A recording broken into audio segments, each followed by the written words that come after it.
has clicked on this video. I am so jealous of you because I imagine you're probably planning an Interrail trip yourself.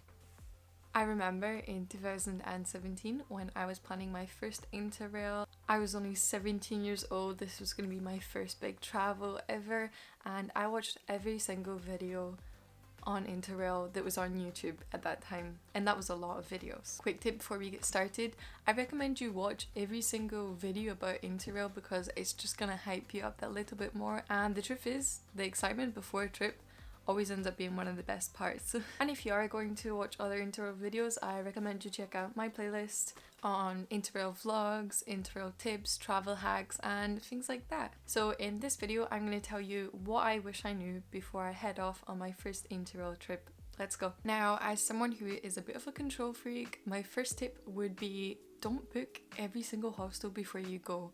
Sure, have your favourite places that you know you definitely want to hit in mind, but the beauty about Interrail is you wake up that morning and you decide where you want to go.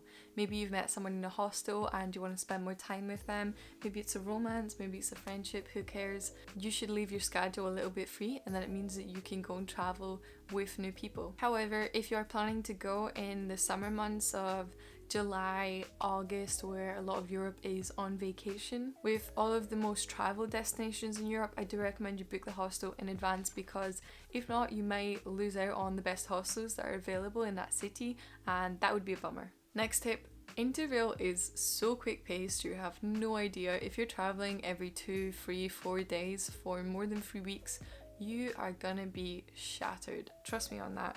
I was 17, I was young, I was full of energy, and I still found myself getting really tired sometimes. So if you want to feel a bit more refreshed sometimes, I recommend a 4 p.m. nap. That is a really specific tip, but trust me, you can do everything you want before 4 p.m. and hours between 4 p.m. 6 p.m. Take a nap. Take a nap before dinner, and then you can go out and have fun and join all the bar crawls.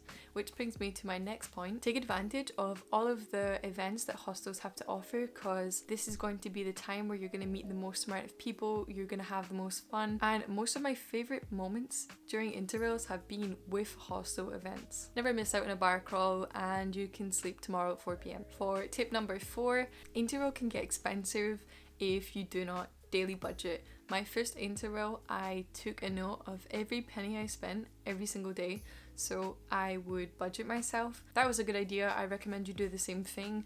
Keep an idea in mind of how much you want to spend each day and really try and stick to it. You don't need to be the superhero that buys everyone a round of drinks in the bar. You do not need to be taking taxis everywhere if you can walk. On the other hand, disregard everything I just said. If there's something that you really want to do, but you're thinking, oh, do I really want to spend that 20 euros to see La Sagrada Familia in Barcelona? Of course you do.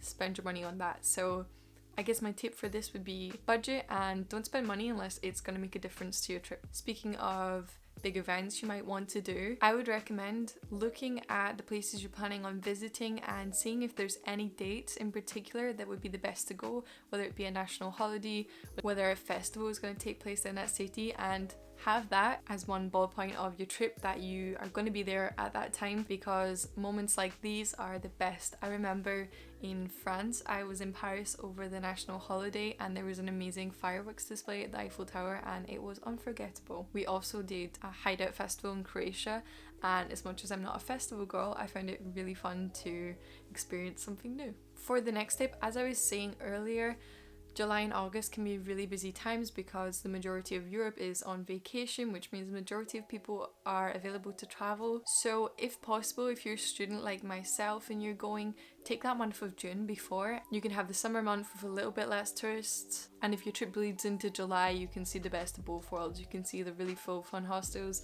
but you can also have some quieter days at the start. Train reservations will add up and they are not necessary.